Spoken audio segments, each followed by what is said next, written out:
Welcome everyone to Male Fuzz TV. I am Peter and today I'm going to be talking about The Boys Season 3 Episode 8. It is the season finale. It is called The Instant White Hot Wild.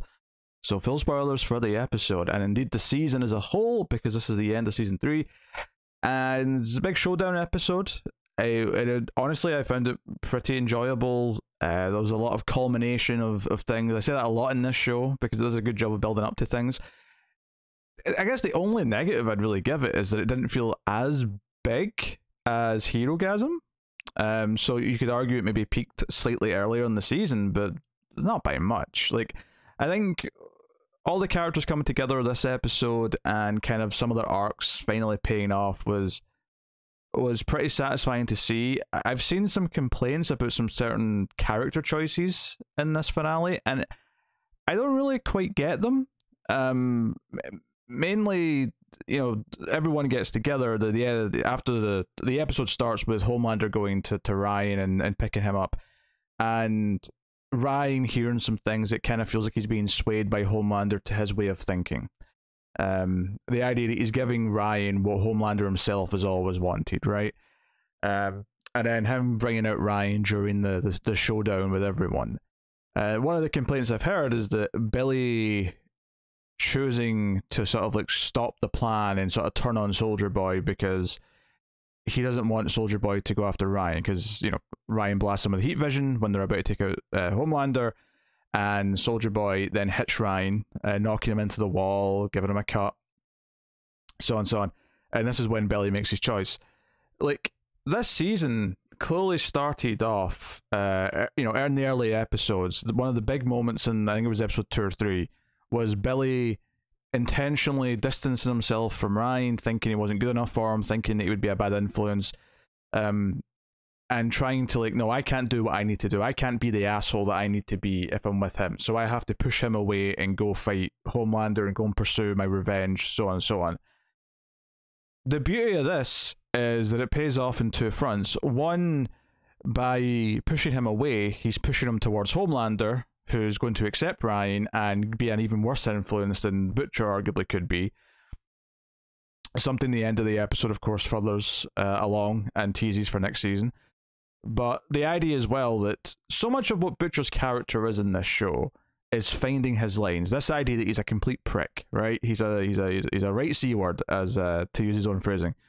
I'm not saying it because it's YouTube and they'll be upset with me. But so much of this show is finding his line, where it comes to his brother being the one who pulls him back and like gives him some, you know, the moral line. Huey kind of is taking that role. That's kind of referenced again in this episode. This idea that Ryan himself is the one that then makes him stop, and maybe that's partly why he wanted Ryan to be separate and just kind of safe off somewhere else, which is why it's such a gut punch to him when Homelander brings him out.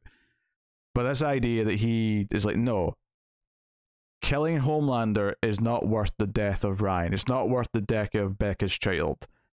I think that's a very interesting, not even just interesting, it's a very understandable and dramatic, emotional line that he can't cross. It's like, no, there is a limit to what my vengeance on Homelander is worth. And, you know, the show does a great job of, like, making you kind of, like, you know, see the scumminess and a lot of the shit that Butcher does, and all the other characters recognize it as well. But every so often giving you this thing where he does have a heart. As Huey puts it in this episode, deep, deep, deep, deep, way deep down. Balls deep, as Frenchie says. So, that decision in the moment made sense to me. It felt satisfying to watch him have to make this choice and then kind of have to work together with Homelander for a moment. And there's that, you know, that moment we look at each other after they've both used their heat vision on Soldier Boy, that I thought was quite, you know, it had some dramatic irony and poignancy to it, and I kind of felt a little jolt of, oh, this is getting complex, and I love when it gets complex, but it feels justifiably complex.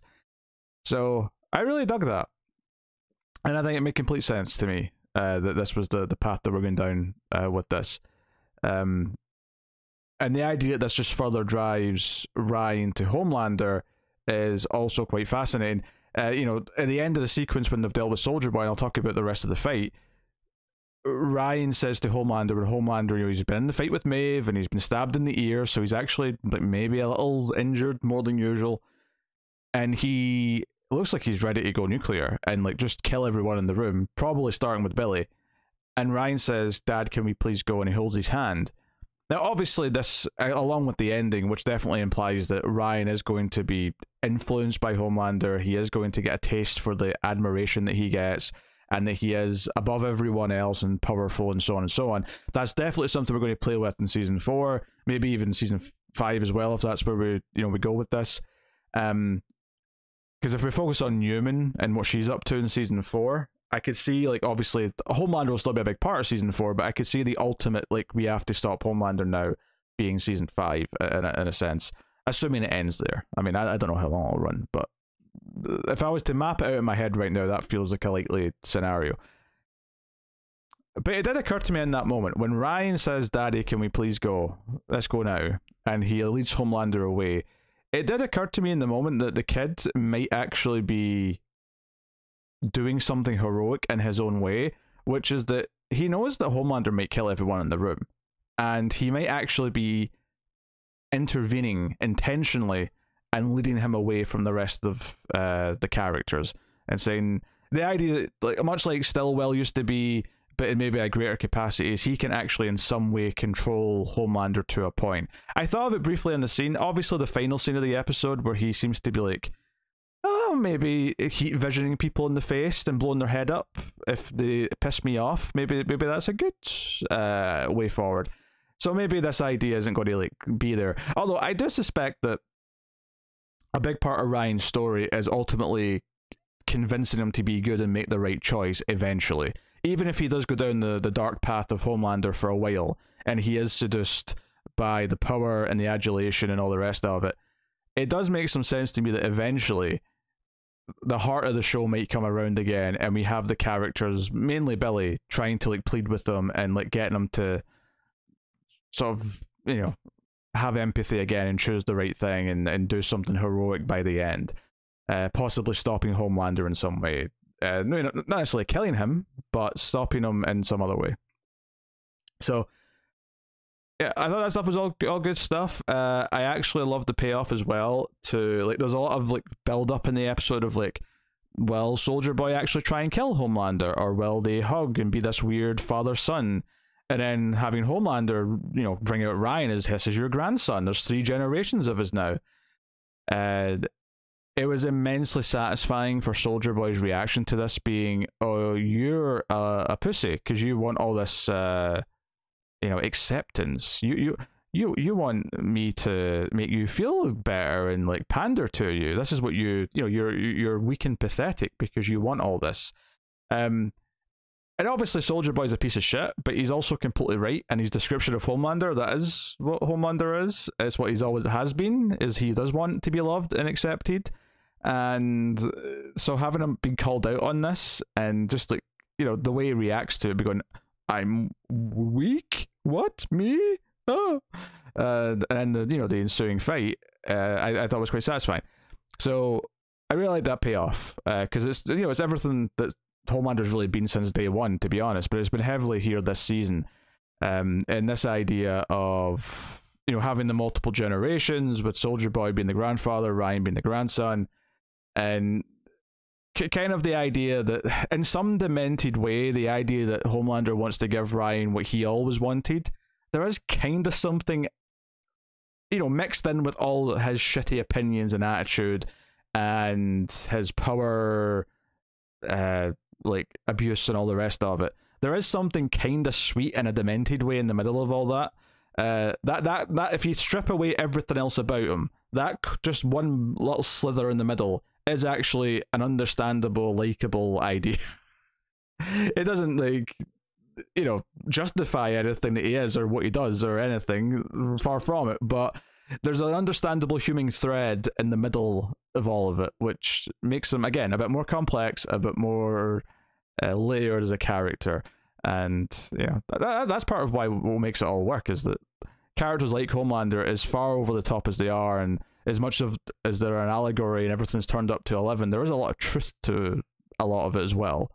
which is what does make it work. And the fights here were good. Maeve getting to actually, obviously she escapes earlier on from when they're trying to transport her, because the protesters are coming and someone's got a warrant to come and look for her or something, based on all the videos that Starlight released.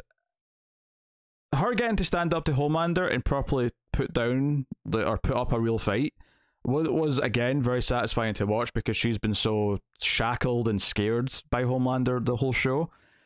It did kind of feel like it was building up to her death, and of course they swerved us in that she's not dead. The world thinks she's dead, but she's actually just depowered. She's lost her powers and she's going to go off and be with a girlfriend, which is kind of a nice, happy, sweet ending for her. She gets to stand up to Homelander, make him hurt a little bit, even though she got her eye poked out, so it wasn't like it was an easy fight. They still treated it like, oh no, she's punching perhaps a little above her weight, but that's kind of the point. It's uplifting to see her punch up and kind of get a couple of good licks in and make it clear that she's not going to stand down. She's not going to just cower. She's not going to let him win. She's not going to be scared. She's going to do what she needs to. So she gets that payoff, but then she also kind of proves herself wrong, because earlier in the episode she said to Annie there's no such thing as a real soldier. This is when she throws away the nerve gas thing and basically says, no, I'm helping Butcher try and kill Homelander. That's the number one priority. It doesn't matter if everyone else in the building dies.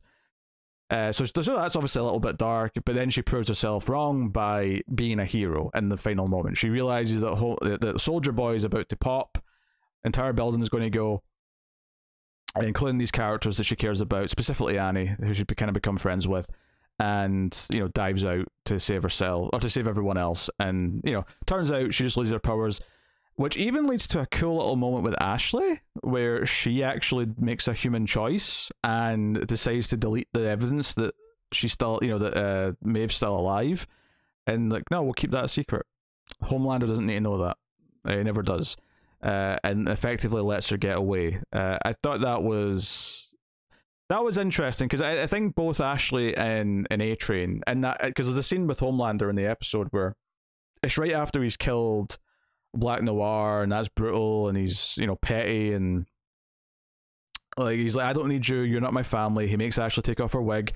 I'm sure some people were suspecting this might be a thing that happens by the end of the season, where we find out she's lost most of her hair because she keeps pulling it out. Chastises A-Train for killing one of his own, all of that, right? So you the idea that maybe A-Train and Ashley might be on a path to something better after this season. Ashley's obviously a little bit further, maybe, although she is shitty to her other Ashley, who's wanting to go to the helicopter when they're evacuated, and she's like, no, that's for that's executive level and above. You're out of luck. You have to go down the stairs with everyone else. So not a wonderful human being yet, but certainly that choice to let Maeve go was, just a little glimmer of hope, you would say. Because I actually did really enjoy how it became a bit more about getting to the tower, because it was going to possibly all be destroyed by Soldier Boy when they go for Homelander.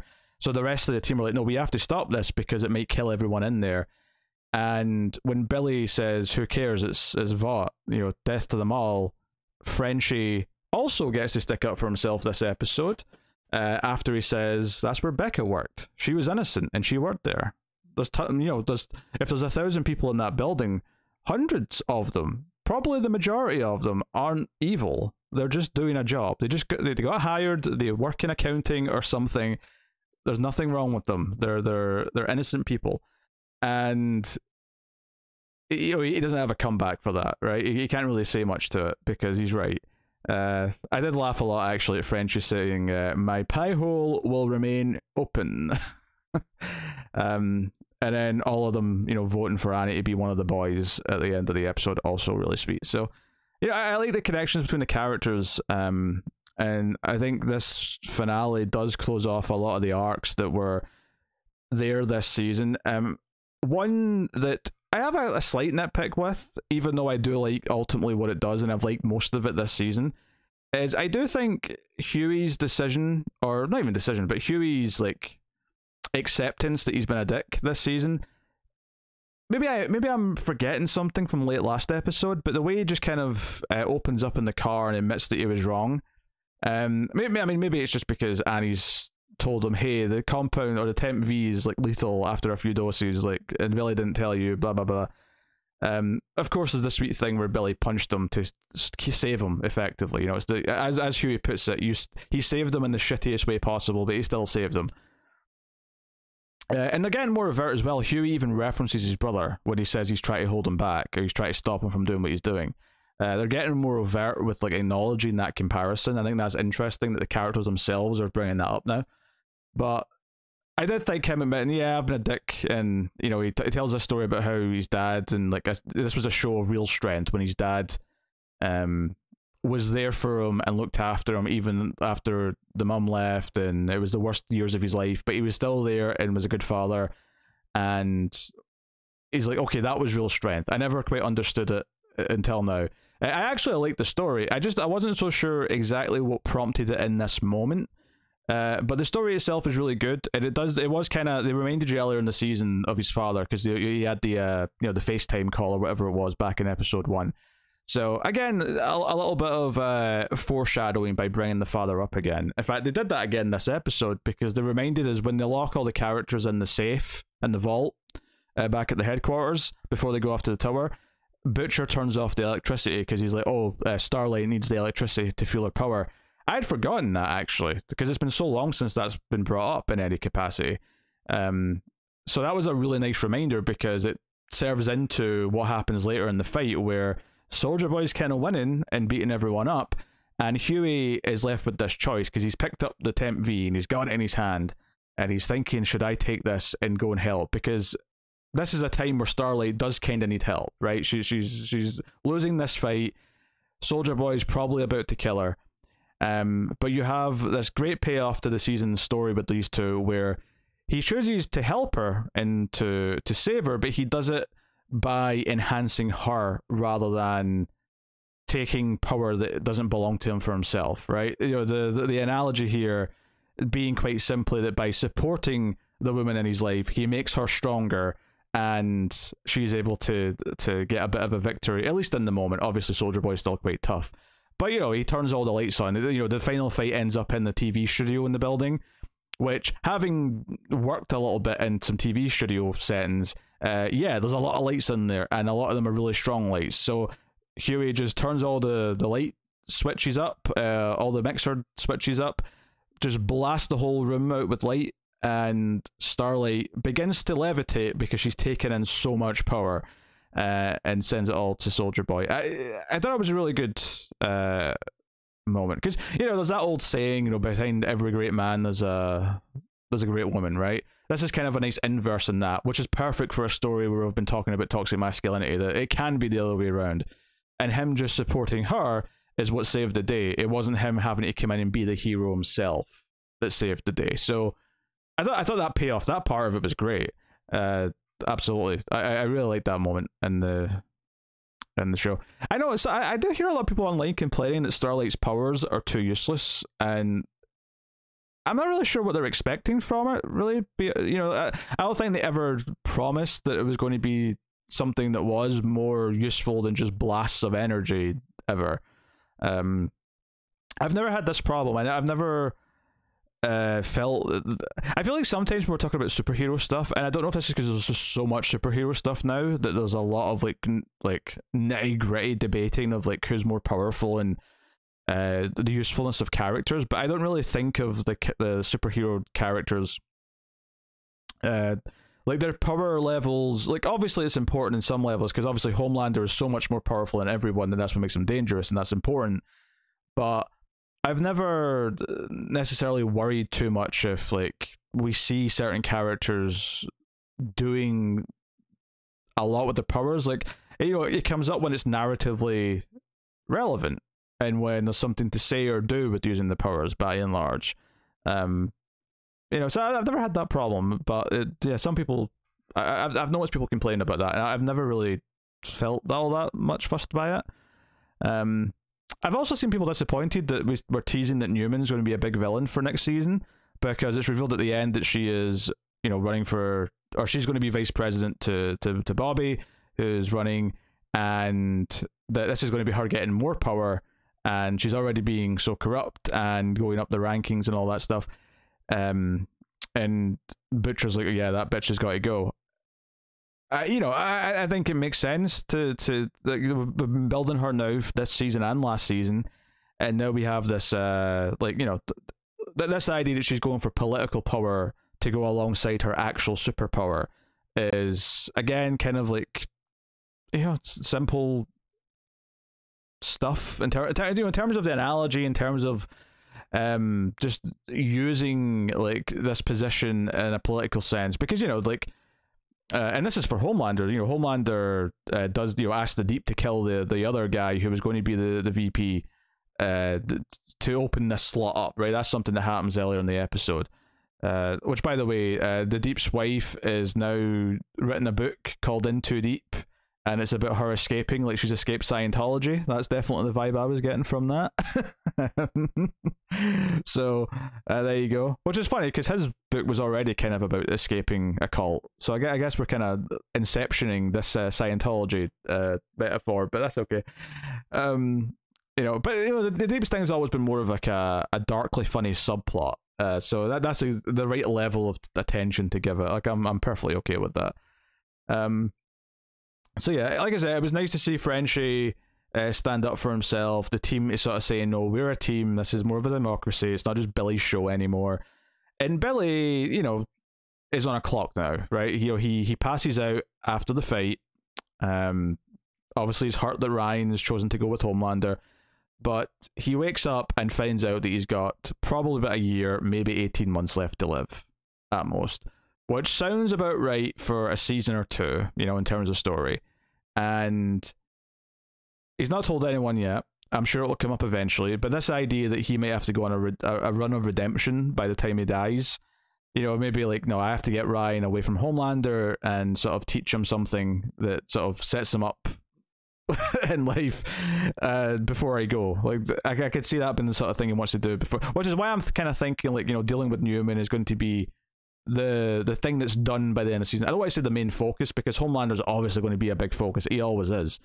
But that could be the thing that's wrapped up by the end of the season, and then season 5 is kind of the final, like, let's deal with Homelander and hopefully save Ryan's soul from him kind of thing. Yeah, Soldier Boy's not dead. It is worth mentioning. He's just back on the toxic gas stuff, and he is in a fridge. Mallory's got him. That could be interesting. Maybe she's going to try and synthesize like his depowering ability and try and just, instead of killing Soups, just taking their powers away. That could be an interesting path forward if they go down that route. Yeah, what else we need to talk about? We talk about MM a little bit, I guess. MM is upset about punching the stepdad in front of his daughter, and Frenchie tries to explain to him, as much as he's still kind of effed up at this point on drugs, but he tries to explain to him that, at some point his daughter's going to have to learn about who her father is. Like, not just the happy, perfect father figure he wants to portray. Like, it's, like, she's going to have to know him properly at some point and know what his motivations are, know what his history is, know why he is the way he is. So, by the end of the episode, he makes the choice to explain what happened to some of their family members, including his grandfather. And it's kind of a sweet moment. And obviously, by contrast, the stepdad's the guy at the rally at the end. When the guy throws the bottle and it hits Ryan, and Homelander just blows his face off. His head's just gone. And everyone's in shock, but you kind of feel like the whole story they've been telling is that there's an audience out there that is just becoming accepting of who Homelander is, the wrong type of audience.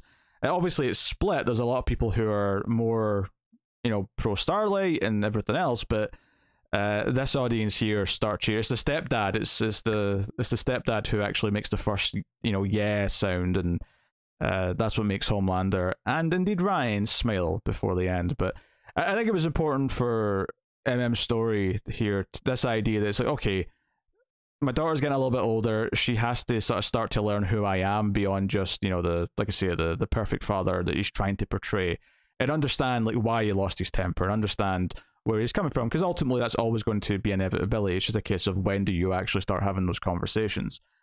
And so much of the show is, this season especially, has been about the influence of father figures or lack of father figures, good father figures, bad father figures. It's kind of interesting that with Butcher and Homelander, and even Homelander to Soldier Boy, but we have these examples of like super powered father figures and the bad influences versus the good influences that they could possibly have. MM and the stepdad are a bit more like down to earth, relatively speaking, where they're two human beings and they just have very different belief systems, and how one is this maybe becoming a really bad influence by the type of things that he supports, and how MM needs to be more honest and open with her, and that would go a long way. And so it was a good wrap up for that side of the character arcs. Kimiko is feeling very confident about who she is now, and that her past doesn't define her. That's the speech she gives to Frenchie. There's not a bunch of them in this episode relative to some of the other characters, but she gets the moment where she gets the fight to the music. She puts on the Flashdance soundtrack,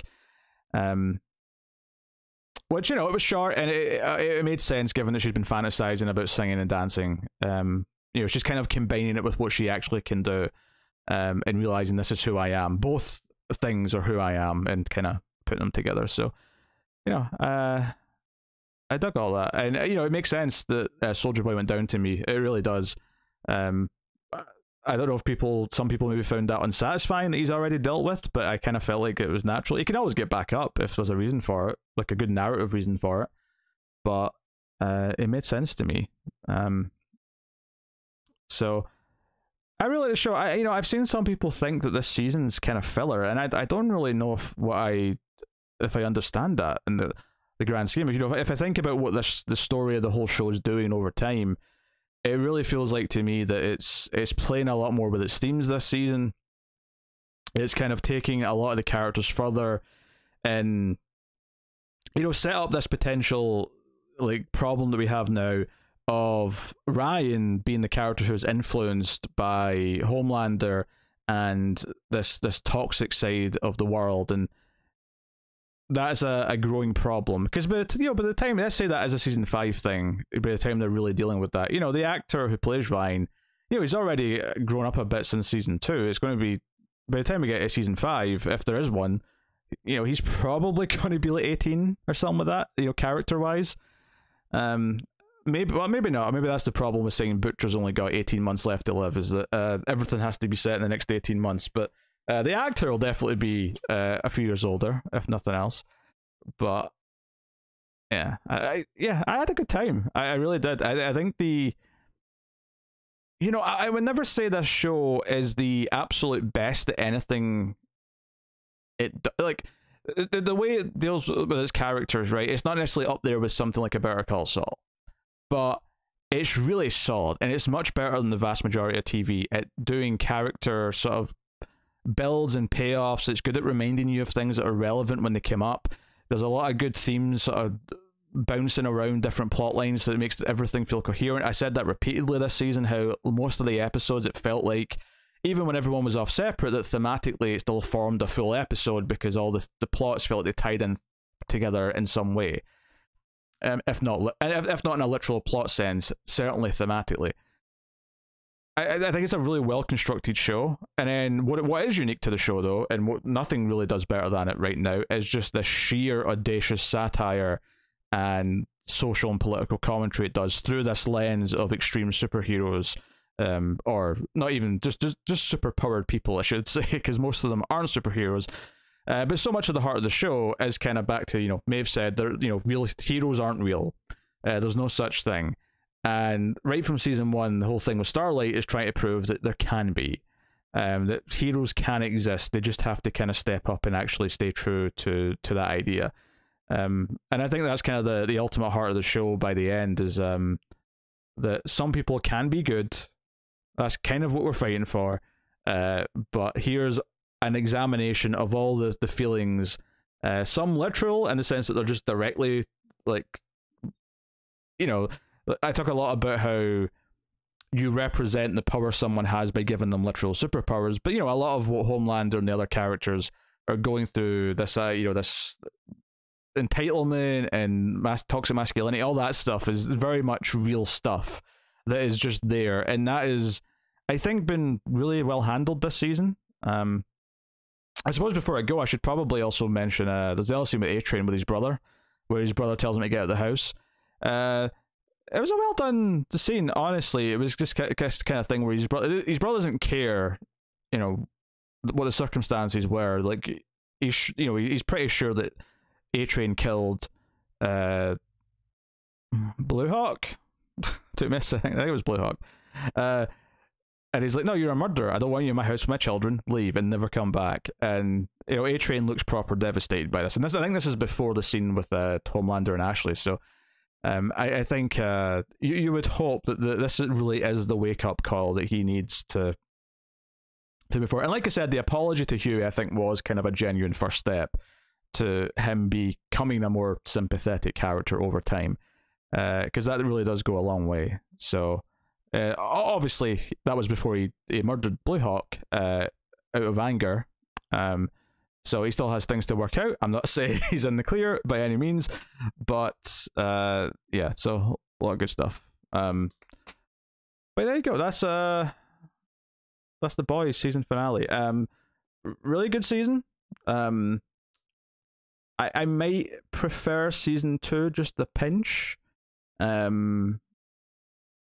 If we have like one big character who's unique to each season, Stormfront being last season and Soldier Boy being this season, I think obviously we did a lot of great things with Soldier Boy and talking about father figures, and they really teased the idea that he might want to like take in Homelander as a son because he always wanted a son, until he's like, this asshole who's like, you're a disappointment. Which again, another example of toxic masculinity is, you're not enough of a man to be my son, that kind of stuff.